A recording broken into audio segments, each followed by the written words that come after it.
El único lugar donde la palabra éxito está antes que la palabra trabajo es en el diccionario. Y nuestra meta es tener la red de innovadores sociales jóvenes más grande de nuestro país. Nosotros ya hemos formado cerca de 300 jóvenes en un programa que dura 4 meses, porque un presidente en Colombia que quiera joder a una empresa lo hace con un decreto, lo hace utilizando los mecanismos de policía judicial de las entidades. Pero les doy solamente un datico. El presidente que quiera dormir 8 horas en un periodo de 4 años, duerme 400 y pico de días. Entonces, hay que entender que, no es estratégico. que 4 o 5 horitas está bien. O sea, si tú quieres aprender algo, tienes que enseñarlo. Tienes que ser capaz de procesar y transmitirlo. Yo prefiero darlo todo, pero nunca cruzar esas líneas, es decir, soy una buena persona. No hay ningún país del mundo que sea una potencia emprendedora sin un sistema de libertades y por ende democracia. Mis amigos me preguntan, Bilbao, ¿por qué te metes a hacer una locura como entrevistar candidatos presidenciales? Donde cuando entrevistas al de la derecha, los de la izquierda te van a querer matar. Y cuando entrevistes al de la izquierda, los de la derecha te van a querer matar. Es muy sencillo, porque hay que dar ejemplo. Y lo primero que hay que hacer para dar ejemplo es conversar. Aquí estamos haciendo otra forma de dar ejemplo. Se da una situación en Colombia en la que los emprendedores y emprendedoras de alto impacto de tecnología viven en un ecosistema súper colaborativo. Nosotros nos mega ayudamos y eso no pasa ni en Argentina, ni en México, ni en Chile. Pregúntale a cualquier persona. El ecosistema de emprendimiento de alto impacto de Colombia es súper colaborativo. De este lado está el Estado y en el Estado prácticamente nadie o son muy pocos los emprendedores y emprendedoras que medio se parecen a mí que colaboran con el Estado. Entonces es mi opinión que uno de los recursos más fuertes que puede tener esta nación es lograr que el ecosistema de emprendimiento de alto impacto y de tecnología trabaje con el Estado. Y lo que yo espero y aspiro es que cuando algunos emprendedores o algunas emprendedoras top vean estos crespos hablando con unos políticos, digan, ve, de pronto hay algo que hacer ahí y nos pongamos la 10 y trabajemos un poquito juntos por este país.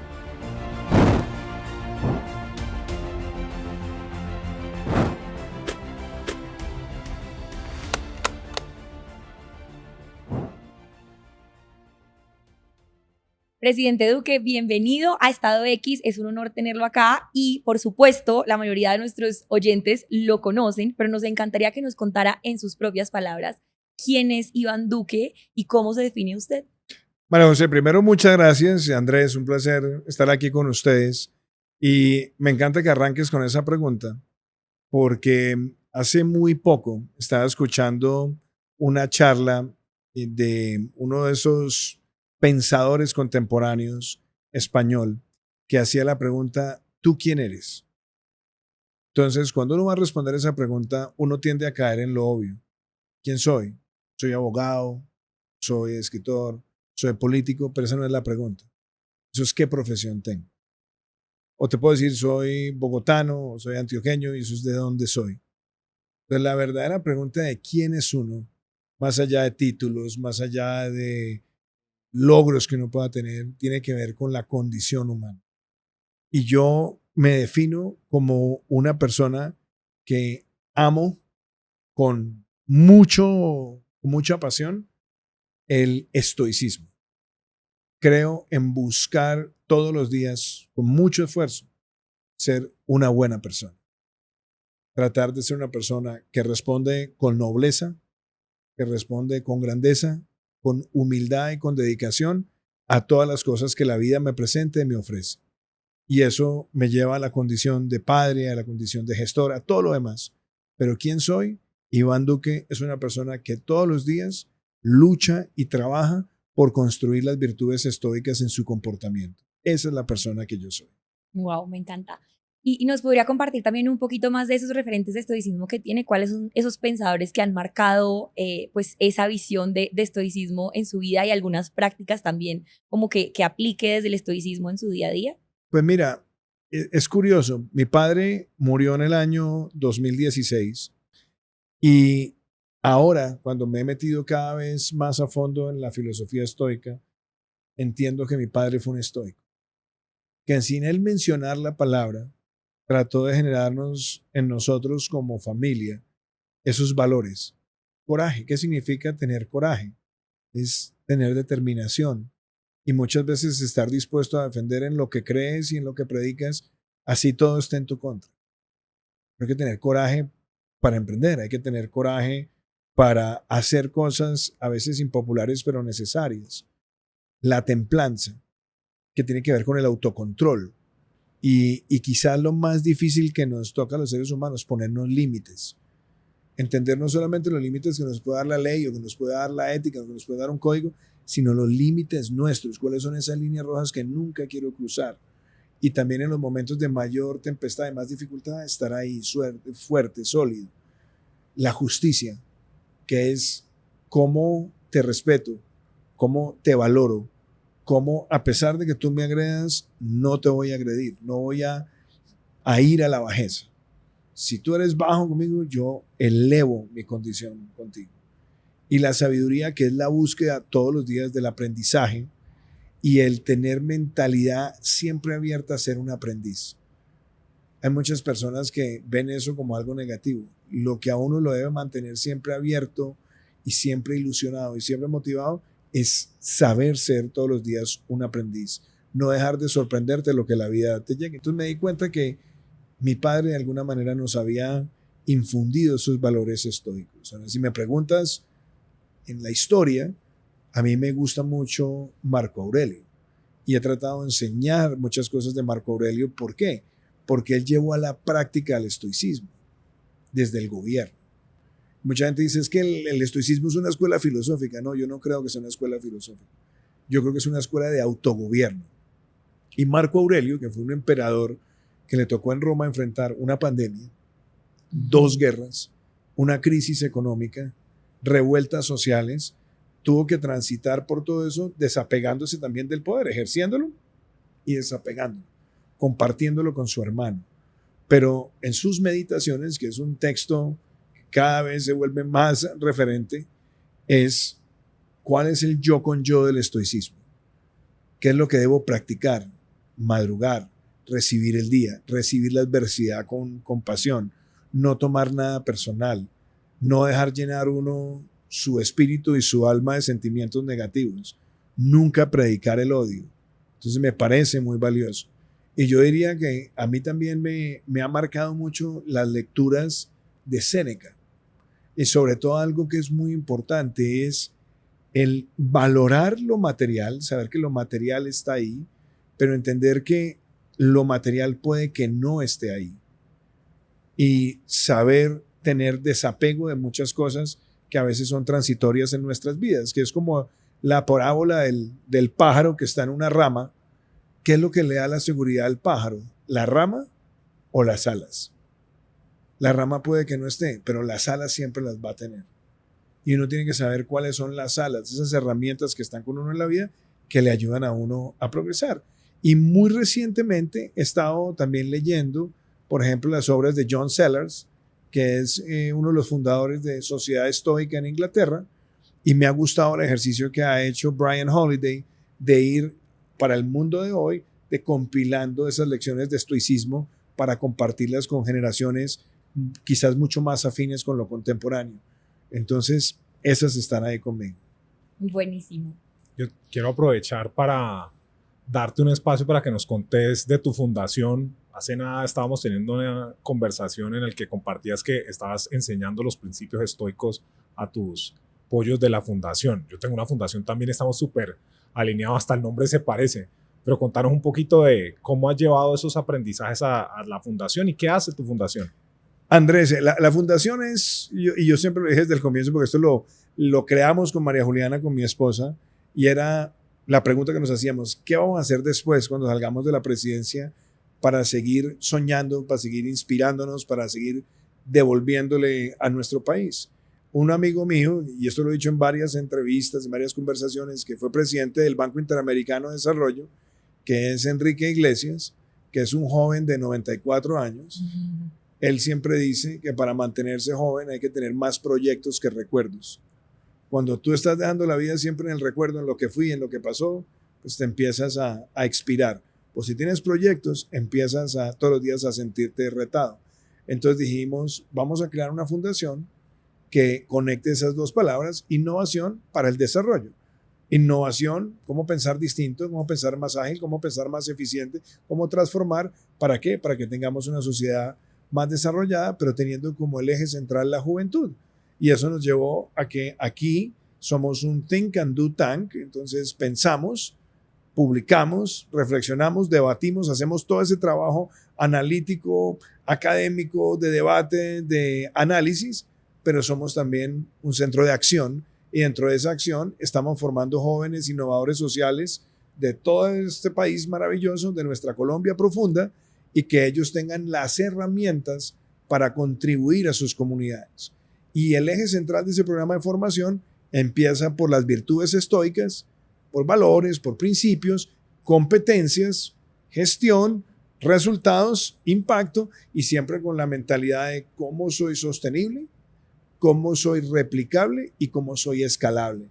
Y nuestra meta es tener la red de innovadores sociales jóvenes más grande de nuestro país, y ahí también debo agradecerte y expresarte mi admiración por el programa que ustedes y que tú has liderado de Makers, donde hemos encontrado jóvenes que están en tu programa, que están también acá, y donde estamos dándonos cuenta que hay una juventud en Colombia que está ávida de impactar, y hay que darle las herramientas para que su impacto sea cada vez más profundo. Entonces, eso es lo que nosotros hacemos acá, y a eso le dedicamos una muy buena parte de nuestro tiempo, y esta fundación nos gusta que trabaje como una startup. Aquí no queremos mucho en estructuras súper jerárquicas, nos gustan estructuras mucho más planas, nos gusta un modelo de trabajo de constante innovación, de preguntarnos todos los días qué podemos hacer mejor, qué podemos hacer más eficiente, pero con una meta, y es esta red social de innovadores tiene que ser la más grande de Colombia y la más grande de América Latina. Me encanta. ¿Y cómo ve la fundación hoy en números? ¿Qué han logrado hasta ahorita y cuáles son las metas próximas que tenés? Bueno, esa es una buena pregunta, porque a veces cuando uno ya está en conversaciones, tú has sido inversionista, has sido emprendedor, has sido todo, le empiezan a uno a preguntar por los KPIs, ¿no? ¿Cuáles son esos indicadores? Y he visto recientemente algunos videos tuyos en Instagram, donde de alguna forma le haces un poquito el twist a la conversación tan fría a veces de solamente medir 1, 2, 3 indicadores, sino mirar impacto, y mirar impacto con cosas que sean significativas. Entonces, ¿qué puedo decirte? En 2 años de fundación, nosotros ya hemos formado cerca de 300 jóvenes en un programa que dura 4 meses, con una retención, es decir, con jóvenes que no abandonan el programa, que se quedan todo el programa, de más del 95%. Y que tienen que hacer esto después de sus horarios académicos, y se conectan. Es un programa que tiene un componente virtual, un componente presencial, un componente sincrónico para todos, asincrónico, porque hay tutorías, porque tenemos masterclasses, y tenemos un bootcamp de 4 días que se realiza en Bogotá, donde es un retiro, una inmersión en todo esto, donde nuestra hoja de ruta es el estrato talento. Aquí no hay estrato 1, 2, 3, 4, 5, 6, aquí hay estrato talento. Aquí hemos tenido jóvenes que están en las mejores universidades del mundo, y jóvenes que están en las comunidades más apartadas, carentes de acceso a muchísimas cosas, pero se encuentran por su talento y se nutren con su talento. Entonces también ahí hay un aprendizaje muy grande. Y hemos creado, más allá de estos 300 jóvenes que han pasado por nuestros programas de formación, una red de ya más de 1,000 jóvenes. Tenemos una red que se alimenta todos los días, y con ellos hemos puesto en marcha también nuestros foros globales.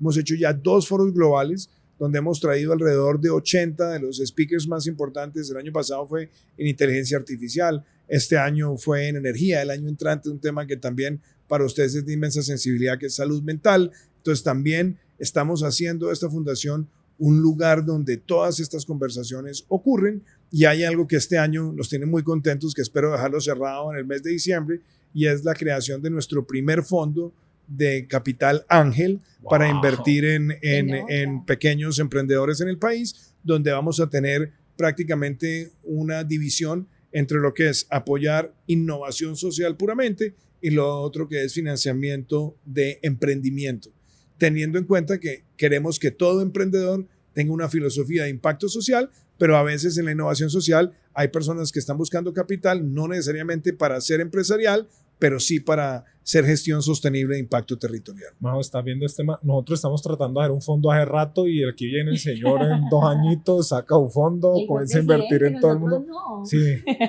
ahí hay una lección de ejecución de aquí para acá.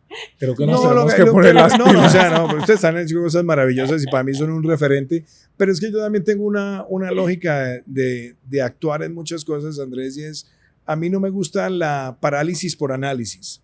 Y a veces uno muchas veces termina capturado en la planeación de lo mejor para empezar algo. Yo a veces creo que uno tiene que tener una idea, una concepción, saber cuál es el norte y arrancar. Y ya las demás cosas se empiezan a perfeccionar en la práctica. Seguro. Absolutamente. Y me voy a hablar por vos, Majo, pero nos ponemos a disposición para el proyecto que estás haciendo en el fondo específico. Nosotros somos muy buenos para evaluar compañías, hemos hecho infinidad Imagínate, de con esa inversiones. experiencia. Entonces, contá con nosotros para eso, que esos proyectos son divinos, ¿no? Sale uno con los ojos aguados cada vez que va a una de estas actividades, entonces contá con nosotros para eso. Muchísimas gracias. Pues para mí es 100%. muy atractivo también que trabajemos de la mano por la experiencia que ustedes tienen y dentro de mi experiencia de vida, muchos años también en banca, tuve la ocasión cuando trabajé en el BID de apoyar desde el Fondo Multilateral de Inversiones los primeros también programas de inversionistas ángeles en América Latina y ayudar en los marcos regulatorios de Venture Capital en muchos países. Entonces, ahora quiero también que esta fundación empiece a tener ese fondo y ese fondo vaya creciendo en el tiempo, obviamente con una expectativa de que seamos también rentables para poder seguir impactando a muchas más empresas y a muchos más innovadores, pero vamos a arrancar ya y nos vamos a divertir también aprendiendo y a veces uno eso aprende los trancazos también, Andrés. Y con eso también creo que te vamos a poder ayudar porque en la fundación que monté yo hasta hace poquito, todo era fondeándolo nosotros, ya encontramos unos modelos de negocio con educación para la gente que tiene estratos económicos mayores que subsidian a los otros. Después compartimos notas porque ya no necesito levantar plata y creo que lo podemos hacer parecido en tu fundación. Cuando nosotros empezamos este sueño, una de las principales tareas, como yo tuve la ocasión de en la vida trabajar también mucho con fundaciones en el FOMIN, cuando yo trabajaba en el BID, me di cuenta que muchas fundaciones terminan muriendo por unas enfermedades que se vuelven comunes. Una de ellas es la proyectitis aguda. Entonces, para poder sobrevivir, entonces empiezas a hacer un proyectico aquí, un proyectico allá, otro más allá, otro más. Entonces, finalmente terminas saliéndote del foco y terminas haciendo un poco de, si me puedo decir en francés lo digo, pero huevonaditas o cosas que no tienen la fuerza necesaria para simplemente subsistir. Entonces nosotros dijimos desde el comienzo, vamos a tratar de que en el concepto de la fundación nosotros tenemos un norte, nuestro foco de los programas, queremos ser autosostenibles, pero lo que vayamos recogiendo también de todos los escenarios de fondeo es para tener un endowment en la fundación. Aquí en Colombia a veces la cultura, el endowment no está, entonces poner al equipo a hacer fundraising. Y yo estoy en varias juntas de non-profits a nivel internacional donde aprendo todos los días la importancia que es uno poder tener un endowment donde uno lo tiene que invertir, lo tiene que cuidar, porque esa es la joyita de la corona que da para mantener todo un aparato. Entonces, eso por un lado. Y lo otro es que los programas vayan generando a nivel de patrocinio o a nivel también de rentabilidad recursos que le permitan a esto funcionar. Así lo hacemos con los foros globales y hemos tenido unos partners increíbles para el programa de Dreamers and Makers. Lo máximo, súper alineados en ese sentido. Yo quisiera que nos devolviéramos un poquito a la fase de presidente y sobre todo a cómo llega usted a tomar esa decisión. ¿Hay algún momento, hay alguna experiencia que como que lo lleva a tomar esa decisión de querer dirigir este país o cómo se ve ese proceso detrás de? María José, sin que eso suene ni más faltaba pretencioso, desde niño yo quería ser presidente. Yo no hay un momento de mi vida que yo no lo haya tenido presente. Quizás de niño era un sueño, después se puede volver una ambición, pero lo bonito es cuando las cosas se vuelven una vocación. ¿Cuál es la diferencia entre una ambición y una vocación? Que una ambición es algo que quieres tener. Una vocación es algo que quieres ejecutar.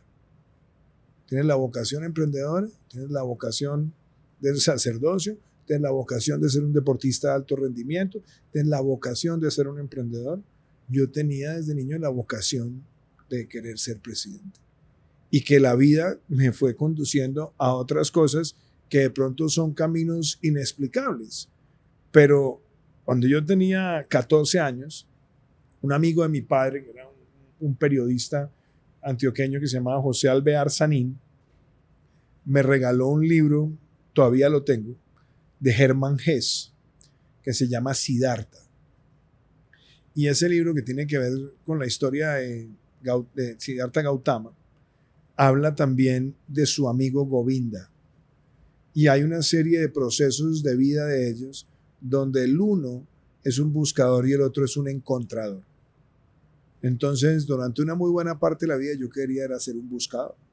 Quería éxito, quería reconocimiento, quería ganármelas todas, quería llegar a una reunión y tenía que ser el que más supiera, tenía que ser el que mejor hablaba.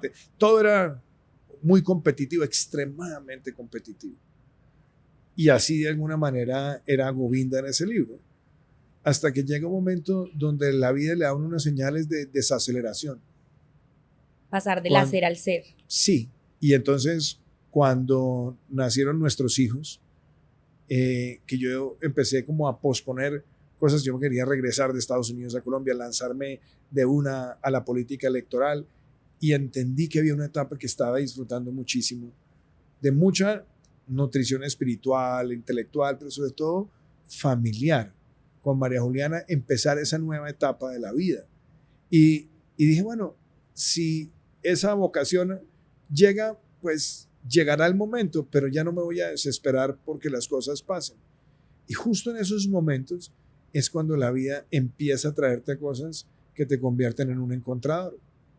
Y ahí es cuando tú empiezas a preguntarte, hey, ¿por qué en el momento en que yo dejé de estar buscando, aparecen ciertas cosas y de pronto ya tienes una lectura espiritual, personal, que te permite conducirla mucho más fácil?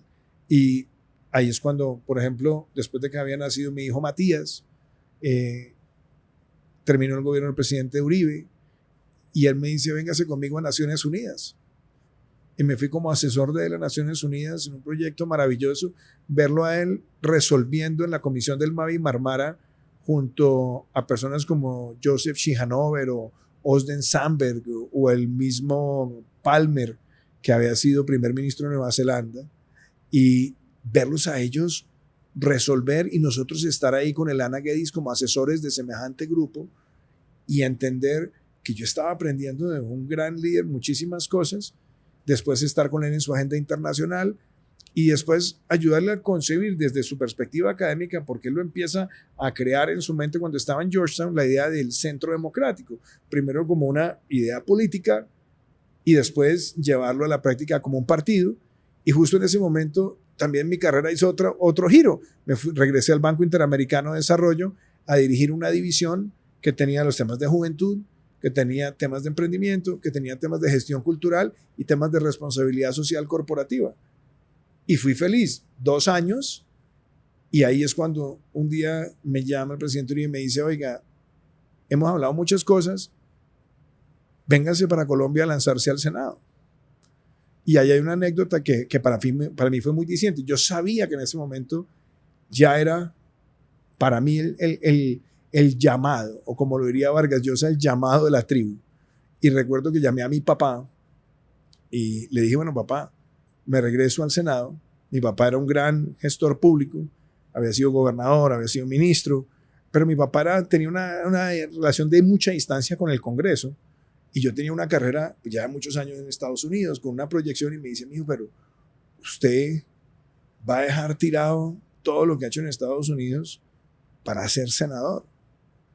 Y yo le dije, no, papá, para ser presidente. Yo sabía que yo llegaba a ese momento a construir ese camino. Y ya cuando llegué al Senado, cuando empecé a trabajar de nuevo con un gran mentor como Uribe, que tiene una visión de país maravillosa, pues yo me di cuenta que ese era el momento en el cual adentro me estaba diciendo el alma, hágalo. Y no teníamos una campaña, no teníamos estructura de campaña, ni grandes presupuestos. Teníamos un partido, pero un partido donde también hay sus propias dinámicas de competencia, de polémica y todo. Y empezamos así, con un grupo de 5 personas haciendo unos talleres que llamaban Construyendo País. Nos poníamos un casco, un croquis del mapa de Colombia con una pregunta: ¿usted qué propone para un mejor país? Y hacíamos los talleres y le entregábamos a las personas un post-it y un Sharpie. La gente escribía, se paraba, se ponía el casco porque había que estar en modo de construcción y se llenaba el croquis con las propuestas de todos esos talleres, más de 200 talleres en todo el país. Y a mí me dio, cada vez que conversaba, y a veces había eventos de 10, 15 personas y otros de 200, 300 y muchas más, iba uno llenando ese capítulo del alma. Hicimos seguir adelante en una competencia feroz. Mucha gente no creía que fuera a ser posible, pero yo estaba convencido, con un equipo de gente también convencida de que estábamos haciendo una política distinta, alegre, propositiva, y así fue como ganamos en el Centro Democrático. Fuimos a una consulta, primera vuelta, segunda vuelta, y llegar al gobierno a tener que enfrentar una pandemia, una crisis migratoria sin precedentes, un huracán categoría 5, los estragos del terrorismo, el narcotráfico, un proceso de paz frágil y muchas otras cosas que uno va enfrentando. Pero sin esa vocación, nada de eso hubiera podido ser posible. Entonces, para mí la fe ha sido muy importante.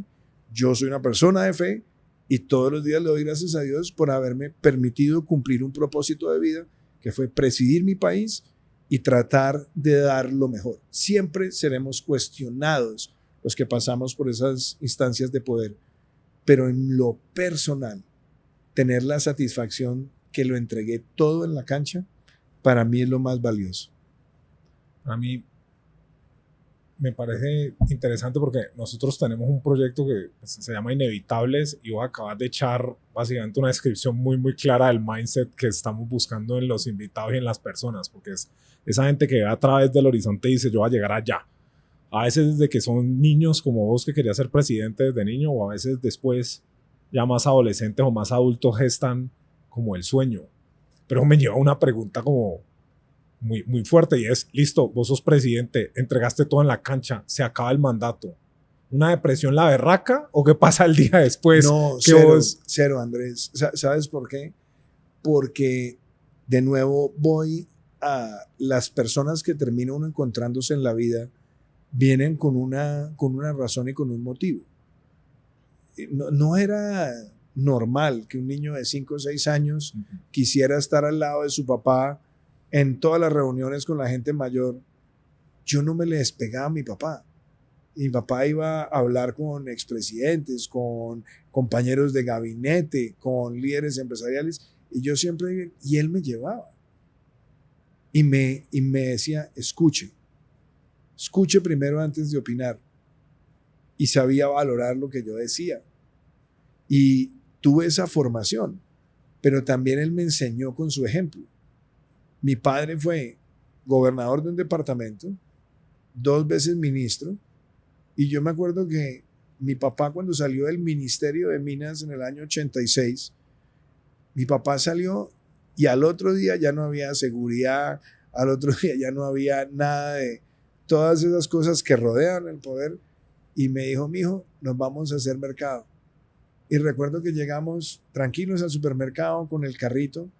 Entonces, mi padre nunca se apegó de esas cosas que son transitorias en la vida. Siempre con buenos recuerdos, pero nunca se apegó. Y me enseñó a eso. Entonces, María Juliana, yo creo que estaba muy preocupada de qué iba a pasar conmigo el 8 de agosto del 2022, pues decía, este señor que levanta a las 4 de la mañana y empieza a llamar generales y a las 7 de la mañana ya ha repasado todo el gabinete y tiene estos horarios frenéticos, y el tipo además tiene 45 años, este tipo nos va a enloquecer. ¿Qué va a hacer al otro día? Y nosotros, yo recuerdo, terminamos, fuimos a una reunión con los compañeros de gobierno, había un grupo de rock, volví a tocar guitarra y demás, y al otro día nos fuimos para República Dominicana en un desconecte de familia, 8 días, donde yo sentí que me había ido un siglo, porque era la desaceleración completa, y después llegamos a Bogotá, y entonces volví a la disciplina de los hábitos y las rutinas. Entonces a mí me gusta levantarme muy temprano Y yo me acuerdo que esa primera semana todavía los chinos no habían entrado al colegio y yo estaba el 15 de agosto parado a las 4:30 de la mañana con la maleta yéndome a nadar a la piscina. Entonces uno empieza a sustituir rutinas, empieza a sustituir hábitos y empiezas a soñar. De nuevo, porque si te quedas en los recuerdos, tu mente se anquilosa. Yo en mi mente cuando pienso en la presidencia, pienso en un momento maravilloso, retador, de múltiples enseñanzas, y uno todos los días sigue aprendiendo de lo que pasó, pero mi mente estaba en el futuro. Vamos a montar la fundación, vamos a trabajar en los temas ambientales en los que estábamos involucrados, tenía presente ir a la Universidad de Oxford, a empezar a participar en clases, a escribir, a hacer otras cosas. Entonces la transición fue realmente rápida y muy amigable. No tengo ni viudez de poder y nunca la he tenido. Y la otra cosa es que uno tiene que tener la capacidad para reírse de uno mismo. Entonces yo pasé de ser el comandante en jefe de todas las fuerzas militares y de policía, y como le digo yo molestando a María Juliana, a que el 8 de agosto la que me hiciera caso en la casa era Alexa, porque ya ni los otros se querían levantar. Entonces la vida es de transiciones y qué bonito ver esas transiciones en la vida. Cuando la gente se apega a cosas transitorias, la vida sufre mucho. Cuando las cosas transitorias saben que se acaban, eso las hace más especiales. Y yo quisiera que ahí habláramos un poquito como de la idea de éxito, o sea, cómo se ve el éxito después de haber tenido poder, qué cambió ahí en esa visión y cómo ahora ha ido construyendo esa nueva visión de éxito. Es que yo creo que el éxito, yo nunca he definido, ¿sabes, María José, el éxito en sencillamente haber alcanzado una instancia de poder? Sí, yo fui presidente, qué importante. Y es una satisfacción que todos los días la llevas al alma por el amor a tu país, por lo que significa, por el respeto a la oficina presidencial. Pero la vida tiene éxitos de muchas dimensiones. Por ejemplo, esas pequeñas victorias que uno logra espiritualmente. Para mí todos los días trato de llevar ese éxito, de saber que soy una persona que estoy en paz espiritual. Y para mí ha sido muy importante en todos los momentos, desde pelado hasta hoy en día, el hecho de poderme ir a dormir y saber que no siento odio por nadie. Que no le tengo envidia a nadie. Eso para mí es un éxito personal. Para mí es un éxito personal el matrimonio. Saber que hemos sido capaces de tener un matrimonio estable, que hemos pasado por muchos momentos, que hemos crecido juntos. Para mí el éxito también es saber qué huellas estás dejando en tus hijos, que es una lucha constante. Para mí el éxito es ser capaz de transmitirle a otra persona una idea, ayudar a formar. Entonces, yo no tengo una idea del éxito solamente por el título o porque lograste algo en lo político o inclusive en lo material. Yo creo que la vida tiene muchos éxitos y a mí me encanta valorar los éxitos de todas las personas porque siempre le preguntamos eso al millonario, hey, mira, ¿cómo hiciste para hacer el éxito?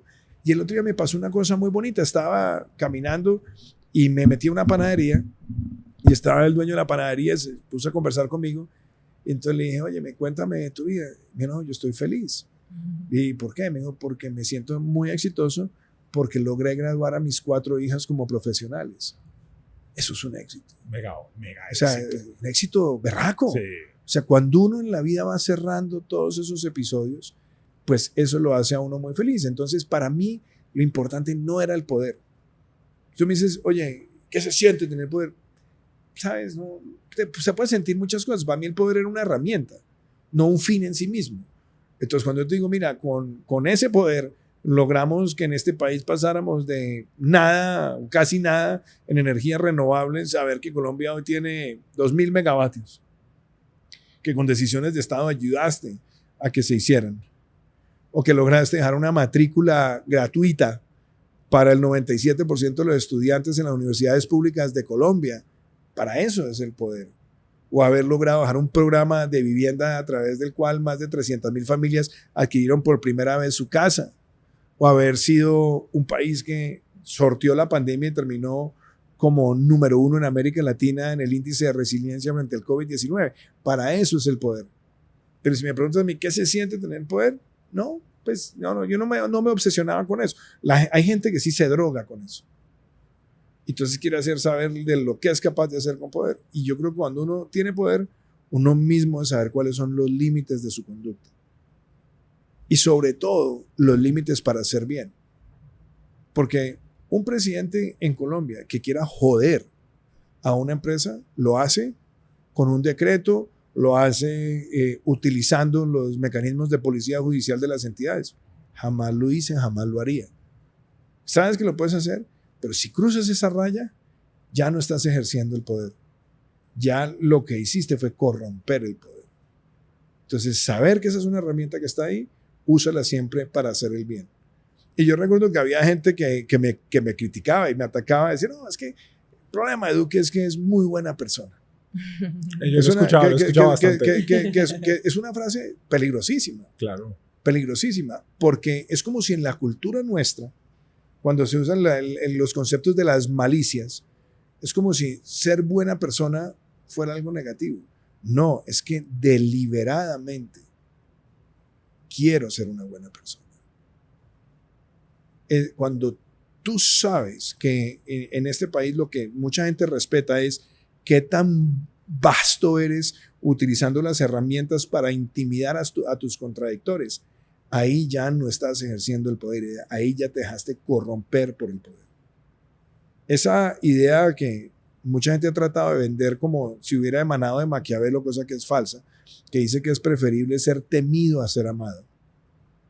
Esa idea de que es el temor lo que genera unas condiciones de admiración o de subordinación, yo odio ese concepto. Yo prefiero darlo todo, pero nunca cruzar esas líneas, decir, soy una buena persona. Y esa es una decisión muy difícil porque todos los días vas a tener que lidiar con el que te sacó la piedra, claro, con el que se metió contigo, con tu esposa, con tus hijos, el que ha tratado de herirte. Pero Ernesto Sábato decía, uno nunca derrota a un enemigo sin acabar pareciéndose a él. A mí no me interesa parecerme a gente que deliberadamente no quiere ser buena persona. Yo quería que me hicieras un link entre esta transición tuya del poder, ¿sí?, y el gobierno actual. ¿Vos qué le aconsejarías al presidente Petro en su transición a una vida, digamos, de civil? No, es que, o sea, son personalidades muy distintas, Andrés. Y no, o sea, a mí no me gusta ponerme a hacer comparaciones, porque siempre las comparaciones son odiosas. Pero es que hay unos elementos en la condición personal con los que, pues, nunca vamos a estar de acuerdo. A mí en la vida me ha gustado es crear. Y disfruto crear. A Petro lo que le ha gustado es destruir. Porque su vida ha sido siempre tratar de destruir el orden existente. Yo nunca en mi vida estaría dispuesto, ni he estado dispuesto, ni a matar, ni a secuestrar, ni a extorsionar a alguien porque piense distinto a mí o para hacer un punto de validez de mis argumentos. Petro sí, ya lo hizo.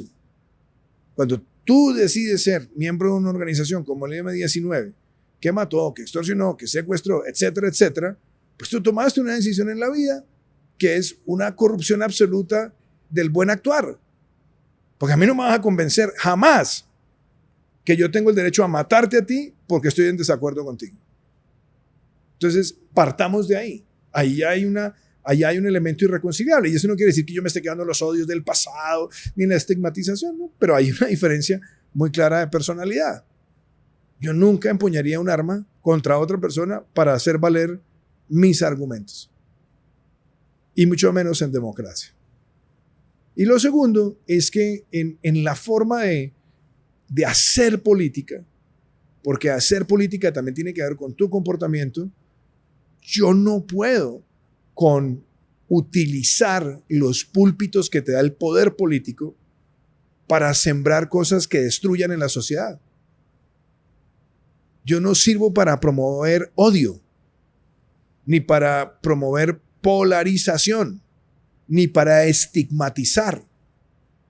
Yo gané una candidatura presidencial donde después de un estudio que hizo en la Universidad Javeriana validó, lo cual me sentí muy contento, que nuestra campaña no cayó en ataques personales ni en la difamación de nadie. Y aquí hemos visto también todo lo contrario.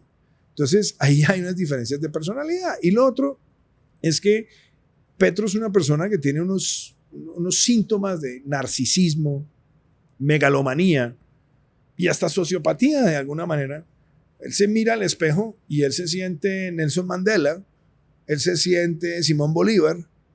Entonces, su personalidad es megalómana. Cuando una persona es megalómana, quiere decir que todo nace, comienza y termina en él, en lo que él llama querer ser inolvidable. Yo tengo una opinión totalmente distinta. Yo creo que cuando uno ejerce la presidencia, uno está ejerciendo la máxima magistratura del Estado, pero uno tiene que llegar a cumplir una tarea, a cumplir una responsabilidad y a saber cerrar el capítulo para que vengan otras cosas en la vida. Entonces, muy seguramente lo que vamos a ver en la personalidad de él va a querer seguir siendo el pirómano en jefe de un sector de la sociedad colombiana, donde va a utilizar el título de expresidente para salir a ser pirómano con más fuerza, y eso es absolutamente contraproducente para este país, pero eso es lo que a él lo hace feliz. Sí, tener la capacidad de incendiar, tener la capacidad de intimidar con la gente que él conduce a incendiar. Lo nuestro es distinto. Yo quise terminar la presidencia y salir a construir un escenario como este, donde estamos formando jóvenes innovadores sociales para el bien de nuestro país. Entonces, que si yo me puedo tomar un café con él, sí, yo me puedo tomar con él o con cualquier persona, pero lo que yo no sirvo es para tener hipocresía, Sandra. Yo no me puedo sentar a tener una conversación como si nada pasa con alguien que te ha acusado de asesinatos, que se ha metido con tus hijos, con tu esposa, con tu mamá, con todo el mundo, para tratar de incendiar. Y una persona que ha utilizado el poder presidencial para sembrar una amenaza hacia ti y hacia tu familia, sin sustento, sin soporte, etc. No es rabia, no es odio, pero simplemente yo no sirvo para tener la hipocresía si no hay un acto de respeto y es decir, hey, creo que lo que yo dije me equivoqué, no era cierto. Si no partimos de ahí, lo que vamos a terminar es premiando o siendo tolerantes o hipócritas frente a todas esas agresiones que él ha tenido.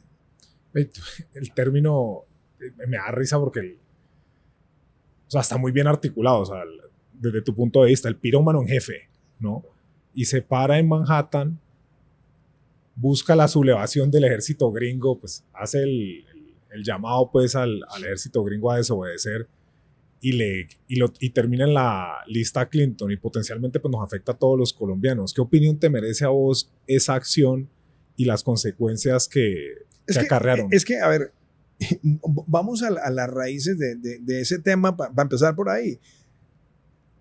Tú me preguntas a mí, ¿tú eres pro Israel o eres pro Palestina? Hermano, yo soy pro paz. Es que esto acaso es un partido de fútbol, o sea, vamos a hacer barras bravas cuando aquí hay un conflicto que tiene raíces históricas tan profundas, tan complejas, donde lo que hay que ayudar es a construir la paz. Y Colombia, a la distancia que tiene de Israel y la Franja de Gaza y de Cisjordania, Colombia siempre ha respaldado la idea de una paz construida sobre dos estados. Hasta el punto que antes de que Petro fuera presidente ya Colombia había reconocido el Estado palestino, antes de que estuviera de moda, o antes de que fuera una reacción política. Y nosotros respaldamos los acuerdos de Oslo. Entonces, oye, mataron 1,000 y pico de personas en octubre 7 de 2023, el día en que más judíos han sido asesinados en un día desde la Segunda Guerra Mundial, en un ataque cruel, miserable, dantesco. Y no hay un rechazo a eso y por el contrario trata es de enarbolar una justificación a partir de un conflicto territorial entre Israel y el pueblo palestino. Empecemos por ahí, eso está mal. Y después infundir odio y resulta que llamando a los mismos judíos nazis, llamando al gobierno de los Estados Unidos nazi, todo para el narcisismo de él sentirse un líder cósmico, cuando en realidad el mensaje tenía que ser, venga, paz, ayudemos a construir la paz, entendiendo que hubo una agresión, entendiendo que esas agresiones desafortunadamente pueden tener implicaciones de daños colectivos y entendiendo que la paz no se construye teniendo un grupo terrorista que en su carta fundacional aboga por la eliminación del Estado de Israel, y que la forma de retaliar ese ataque tampoco debería implicar poner en riesgo la vida de muchísima población civil.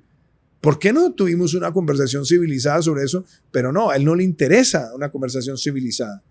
A él le interesa es el enemigo, el tomar partido, el alinearse y tratar de incendiar con la postura que él asuma, porque a él se nutre y su personalidad solamente se enriquece a partir de la polarización. Por eso digo que es un pirómano en jefe. Entonces se va a Naciones Unidas, donde también hubo otros jefes de Estado que en el seno de la organización pronunciaron discursos donde cuestionaron la intervención de Israel, pues lo hubiera podido hacer ahí, en su foro. Pero salir a las calles, a lucir de artista de Hollywood con gafas de piloto, coger además un megáfono con un traductor que no sabía ni siquiera lo que estaba diciendo, y a llamar a las fuerzas constitucionales de los Estados Unidos a desobedecer su comandante en jefe, lo cual no es permitido para ningún extranjero en territorio de los Estados Unidos, y que es un acto de ilegalidad. ¿Él cree que eso iba a pasar impunemente? Pues no. Entonces, cuando yo veo esos hechos, yo sí veo la preocupación de la aspiración que él tiene. Él quiere seguir siendo el pirómano en jefe, ya con el título de expresidente, ya sin obligaciones institucionales, y los colombianos no podemos permitir que nadie siga construyendo un culto a su personalidad sobre la base de dividir una nación donde son muchísimas más las cosas que nos unen que las cosas que nos dividen. Entonces yo parto por ahí y digo otra cosa con total claridad. Petro tiene ideología para cuestionar todo lo que el sentido común es capaz de explicar. Él le metió ideología al sector de la salud, se tiró el sector de la salud porque no puede haber privados. Se tiró la energía de este país porque también tiene una preconcepción de que la energía no puede tener participación privada. Se ha tirado las relaciones internacionales por el culto a la personalidad y el deseo de él polarizar y romper el orden de las cosas, y así lo ha hecho con múltiples sectores. Yo creo que ya hay una generación de colombianos que decimos con claridad, y sobre todo las generaciones que vienen, pasemos ya esta página de estar viendo las cosas es quién es mi enemigo, y entendamos que podemos tener diferencias de pensamiento, que hay que celebrarlas, pero que seamos capaces de entender que hay elementos de la funcionalidad del Estado que no se manejan por ideologías, sino por la data, por la práctica, por la evidencia y por el deseo de producir el mayor bienestar posible a la sociedad. Bajo esa línea hay una cantidad de gente que es, digamos, fan de Petro, que le gusta la ideología de Petro, que le gustan las aspiraciones de Petro. Iván Cepeda acaba de sacar 2 millones de votos. ¿Vos qué le decís a esa gente y ese sector de la población colombiana en cuanto a cuál crees vos que debería ser el paso adelante? Pues es que cuando uno ve cómo operan las cosas, Andrés, uno tiene que entender que el único lugar donde la palabra éxito está antes que la palabra trabajo es en el diccionario. Las cosas cuestan. Entonces, toda esa verborrea constante de querer resolver las cosas por decreto y de creer que el aparato empresarial es una especie de vampiro que se está chupando la sangre de los inermes trabajadores para tratar de generar odio entre dos fuerzas que detonan el éxito empresarial, porque ninguna empresa es exitosa sin sus empleados y ningún empleado es exitoso sin su empresario o su empresa, pero a él le interesa romperlo, pues eso es una torpeza descomunal. Y más en un momento donde el mundo ya superó esos debates. En una muy buena parte del mundo esos debates están superados. Y aquí todos los días te dicen, es que todo tiene que ser público. El prurito estatista. O también el prurito de a lo bueno volverlo malo y a lo malo volverlo bueno. Ahora te vivimos nosotros todos debiéndole a Timochenko y sus secuaces cuando laceraron al pueblo colombiano durante 5 décadas. Y la gente que defendió la Constitución ahora subyúdice y esperando una condena por su servicio a Colombia. Entonces, esa forma en la que esos movimientos van trastocando los valores es muy peligrosa, pero además conduce a grandes fracasos. Tú eres empresario y eres inversionista. Y cuando tú tienes hoy $100 para invertir, tú dices, bueno, ¿dónde los voy a invertir? Donde tenga más rentabilidad. Claro, tú quisieras en tu país. Pues si vas a invertir esos $100 en tu país y te dicen, mira, el sector energético, mañana por ideología te van a cambiar la regulación y te van a obligar a que la empresa en la que invertiste opere por debajo de sus costos de funcionamiento, loco, perdiste tu plata. Y lo mismo lo que puede estar pasando en otros sectores. Entonces, ellos quieren detonar incertidumbre porque están todos los días cuestionando lo lógico que es la operación de los mercados. Y si permitimos que eso siga prosperando en Colombia, pues vamos a ver más fuga de capitales, más fuga de cerebros. Y sí, habrá sectores que sean rentables, porque aquí no hay inversionistas que no entiendan la rentabilidad. Hoy en día un inversionista de portafolio compra bonos colombianos y sabe que le van a pagar el 10 o el 12% en dólares o el 9% en dólares. ¿Y por qué toma esa decisión? Sabiendo todos los problemas, pues porque Colombia tiene una historia de que nunca ha incumplido los vencimientos de su deuda. Nosotros pagamos. Y si voy a diversificar, pues bueno, okay, tomo ese riesgo.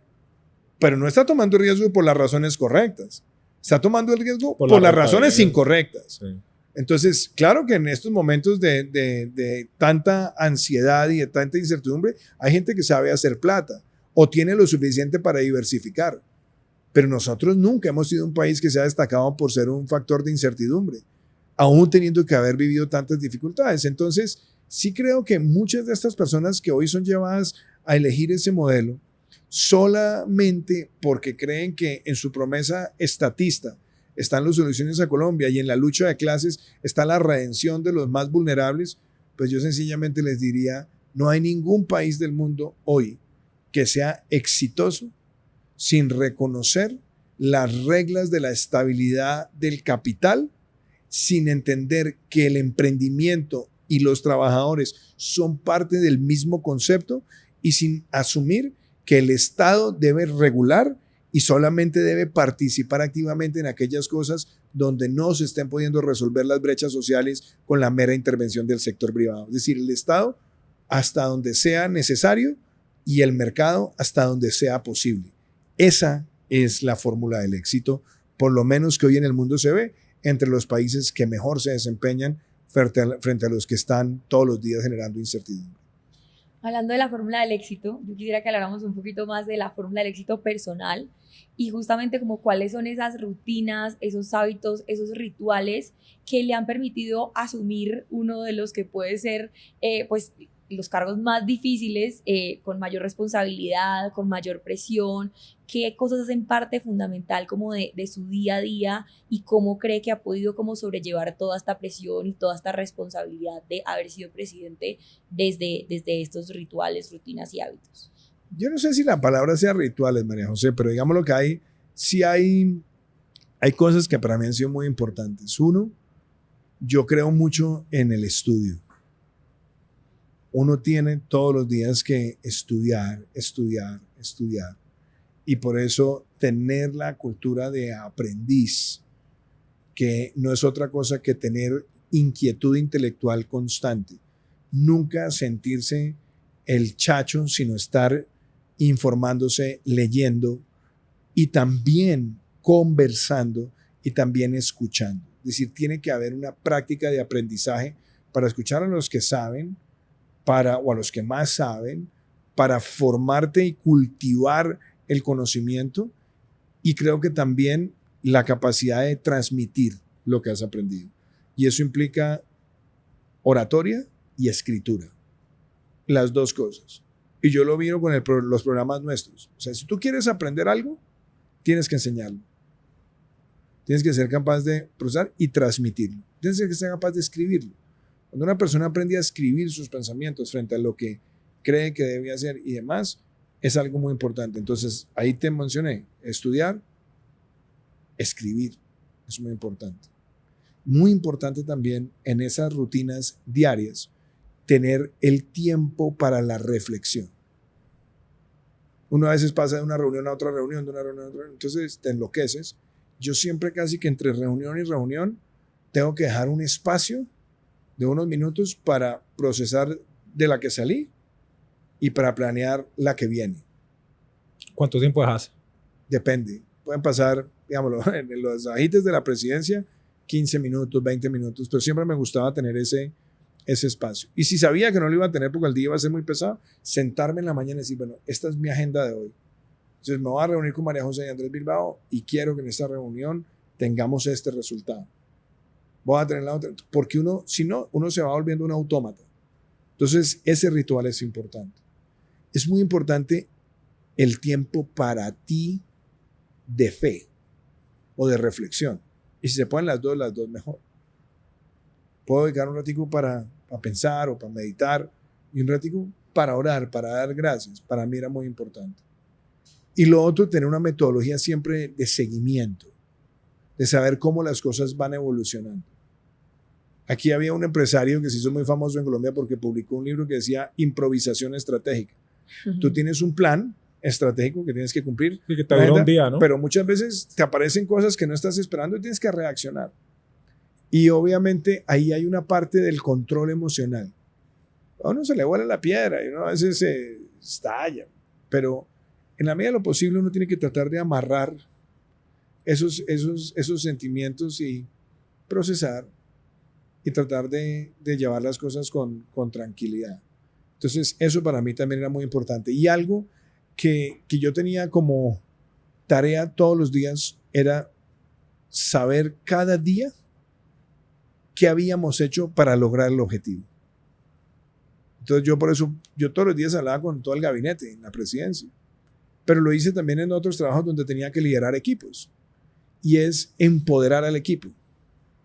Yo tenía una vez un miembro de un equipo en el BID, pelado muy joven, brillante, se llamaba Fadrique Iglesias, y que a veces me molestaba porque me decía, mire, es que usted unos días nos trata como Mourinho y otros días nos trata como Ancelotti.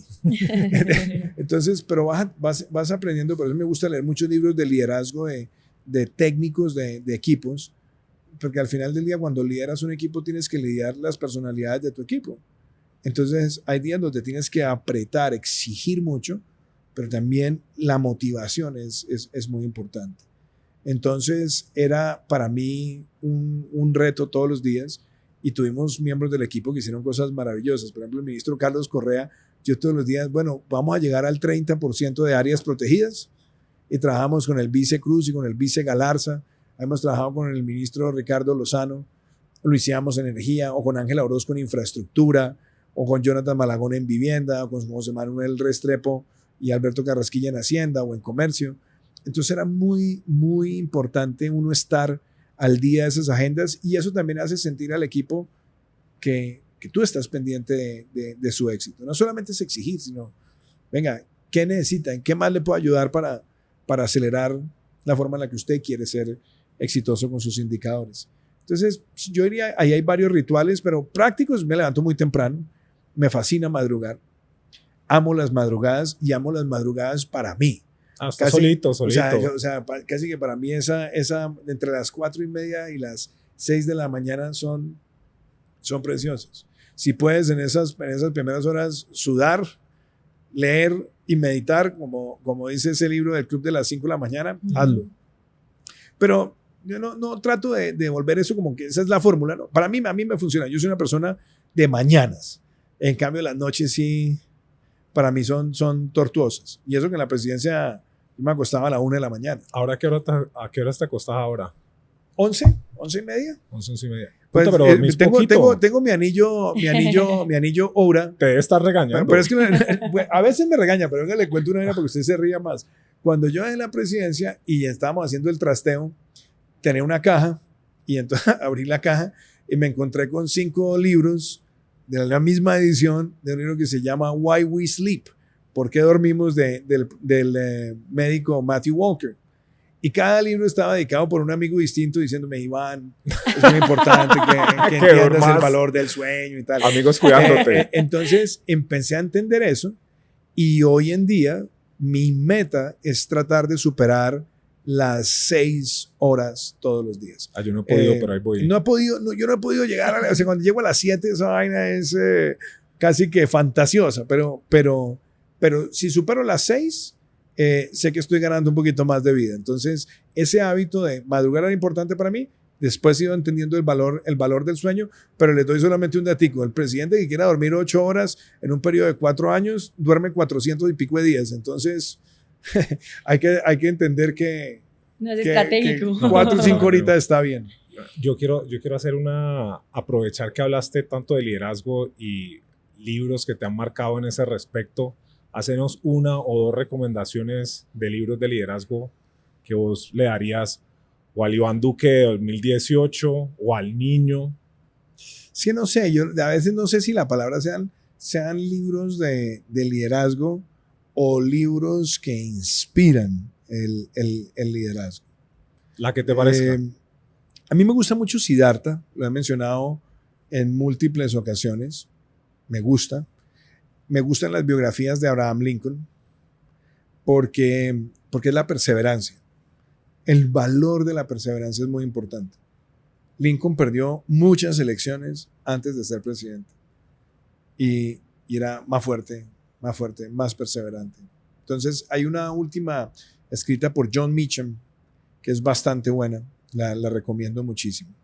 Me gusta porque tiene que ver con el liderazgo. También me gusta una biografía de Harry Truman, que esta biografía de alguna manera a mí me cautivó. La escribió David McCullough porque habla de este personaje que llega a la presidencia circunstancialmente porque se muere FDR, Franklin Delano Roosevelt, y tiene que llegar a liderar un país y nadie daba 2 pesos por él porque era absolutamente circunstancial.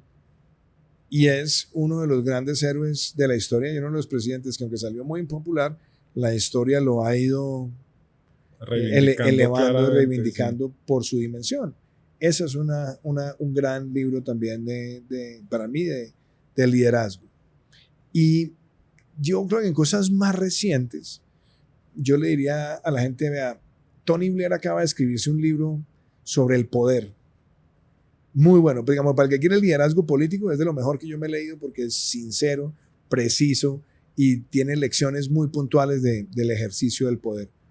Pero si yo lo fuera a sacar de la órbita política y a verlo, digámoslo, en una dimensión un poco más amplia, creo que lo que se ha publicado recientemente por Ryan Holiday sobre los estoicos, lo recomiendo mucho, porque son 4 libros donde las 4 virtudes cardinales están muy bien descritas, y yo insisto mucho que formar líderes con estoicismo es algo que el mundo necesita, sobre todo ahora en esta sociedad del show, de la polarización, de la agresión, donde el like tiende a ser más importante que la idea y donde los influencers están desplazando a los pensadores y a los tecnócratas. Entonces creo que volver a esas virtudes es algo muy importante. Muchas gracias, presidente. Ya para ir cerrando, nos gustaría que nos dejara un mensaje final, sobre todo para estos jóvenes, para los emprendedores, para toda la gente que sueña también con transformar a Colombia, sobre todo desde la política, desde el emprendimiento, desde la tecnología. Entonces nos gustaría que nos dejara este mensaje final para cerrar. Yo quiero decirte algo, María José, porque estamos también en una sociedad donde hay un prurito muy grande por el emprendedor. Yo creo que la sociedad necesita 2 cosas, y sobre todo el ecosistema empresarial.